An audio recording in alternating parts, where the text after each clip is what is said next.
পঞ্চায়েত সমিতির কাজকর্ম পরিচালনা নিয়ে তৃণমূলের অভ্যন্তরীণ কোন্দল প্রকাশ্যে এলো মালদার রতুয়া 2 নম্বর ব্লকে।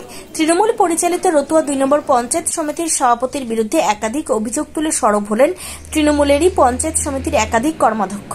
তারা দলীয় পঞ্চায়েত সমিতির সভাপতির বিরুদ্ধে অভিযোগ জানালেন দলের শীর্ষ নেতৃত্ব সহ জেলা প্রশাসনের বিভিন্ন মহলে।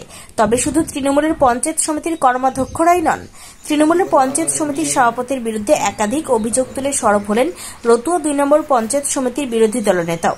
যদিও সমস্ত অভিযোগ ভিত্তিহীন বলে উড়িয়ে দিয়ে উল্টে অভিযোগকারীদের বিরুদ্ধেই দুর্নীতির অভিযোগ তুলে সরব হয়েছেন তৃণমূল পরিচালিত রতুয়া 2 নম্বর পঞ্চায়েত সমিতির সভাপতি আমির উদ্দিন। একটা দল করেই এসেছি সারা জীবন শিক্ষকতা করার সঙ্গে সঙ্গে, এবং ন্যাশনাল অ্যাওয়ার্ড পেয়েছি।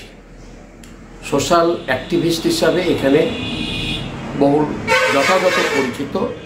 তারই ভিত্তিতে বলছি, জনসাধারণের দ্বারা আমি নির্বাচিত, সেই সিটে যে সিটে আমরা বরাবর হেরেছি। দ্বিতীয় কথা হলো, সভাপতি হিসাবে 24 জন সব সাইডের মেম্বার, বিরোধী বা যাই হোক জোট, আর আমরা তো একাই 13 জন। সেখানে চ্যালেঞ্জের মুখেও পড়তে হয়েছিল।